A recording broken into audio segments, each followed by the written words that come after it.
నన్ను అడిగా సార్ 30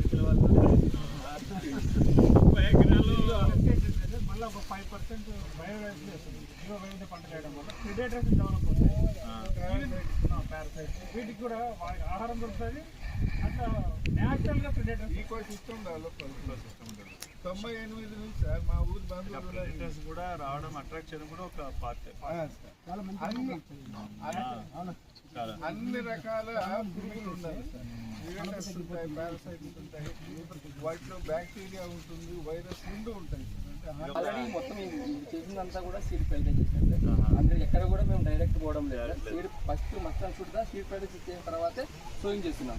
కానీ ఏం చేస్తున్నాం అంటే ఎప్పుడైతే మనకు వర్షం ఉండి లేకుండా అడ్వాన్స్గా సీడ్ ప్యాకేజ్ చేసి స్టాక్ పెట్టుకుని రైతుకి ఆల్రెడీ ఆడి పెట్టేసి ఎప్పుడైతే మనకి ట్రాక్టర్ అవైలబిలిటీ ఉంటుందో, అంటే ఎద్దులు కొంచెం ఇబ్బంది కానీ ట్రాక్టర్ అవైలబిలిటీ బేస్ చేసుకొని ఇతను వేసేస్తున్నాం సార్.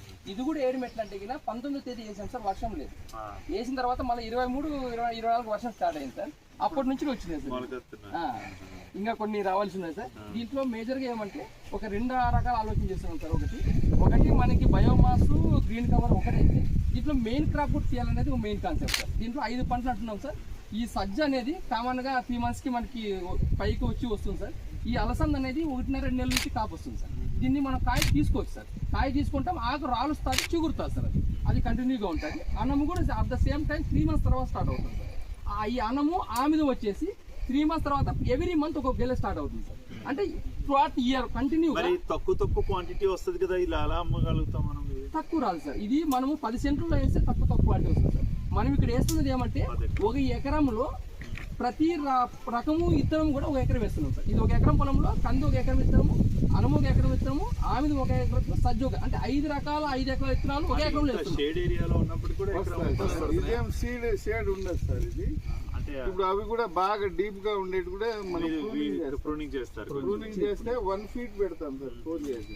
మిగిలింది మధ్యాహ్నం వరకు ఎండ ఉంటుంది, సాయంత్రం వరకు ఎండ ఉంటుంది. మధ్యాహ్నం డ్యాన్స్ మామూలుగా ఈ 10 ఆకులు ఉండేది సార్, 30 ఆకులు వస్తాయి సార్. దీనివల్ల దానికి కూడా లాభం ఉంటుంది. అన్ని ఆకులు పెరుగుతాయి అన్నమాట. అంటే డిఫెన్స్ మెకానిజంతో పాటు ఫోలియేజ్ పెరుగుతుంది, ఈల్డ్ కూడా 10 టైమ్స్ పెరుగుతుంది.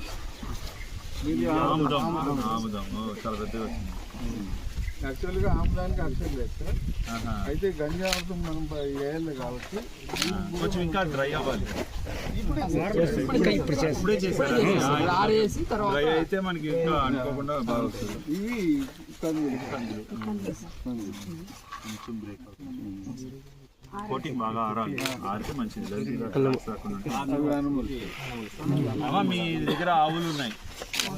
దేశవాళీ ఆవులు అవి సజ్జలు సార్. 80 నుండి ఇక్కడంతా సజ్జలే వేసేవాళ్ళు సార్. ఈ సజ్జలు కూడా సంగతి చేసేవాళ్ళు.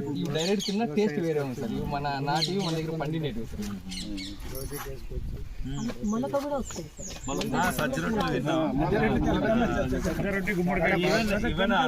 ఇవి కోళ్ళు అవి కూడా బాగా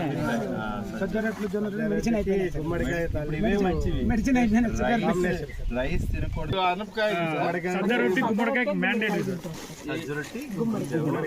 ఇక్కడ సంక్రాంతి ఇవే తింటారు సార్.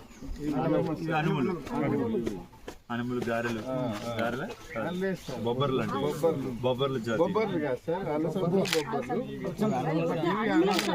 ఇవి ఉడకబెట్టుకొని కూడా తింటారు. కాయ పచ్చికాయ సార్, బాగా వచ్చిన కాయ ఉడకబెట్టుకొని తింటారు. శనక్కాయలు చాలా బాగా చేశారు. ఎప్పుడు కడుక్కొని అన్ని రోగాలు వస్తాయి. సో చుట్టూ కొండలది బాగుంది వీళ్ళ పొలం. ఎన్ని ఎకరాలు ఉంది మీకు? 8 ఎకరాలా? 8 ఎకరాలు ఏమేమి వేస్తారు?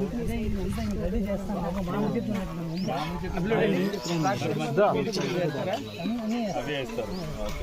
ట్రాక్టర్ తీసుకొని బాగా సీడ్ సోయింగ్, లైన్ సోయింగ్ చేయండి. ఇది కూడా లైన్ సోయింగ్ చేస్తారు. స్ప్రెడ్ చేయండి. స్ప్రెడ్ చేయాలి కదా సార్. ఇప్పుడు ఇది ఉంది కదా సార్, ఈ ట్రాక్టర్ 5 మడకలు ఇలా వెళ్తారు. 5 మడకలు. ఇప్పుడు గుర్రలు మన దగ్గర లేదు కాబట్టి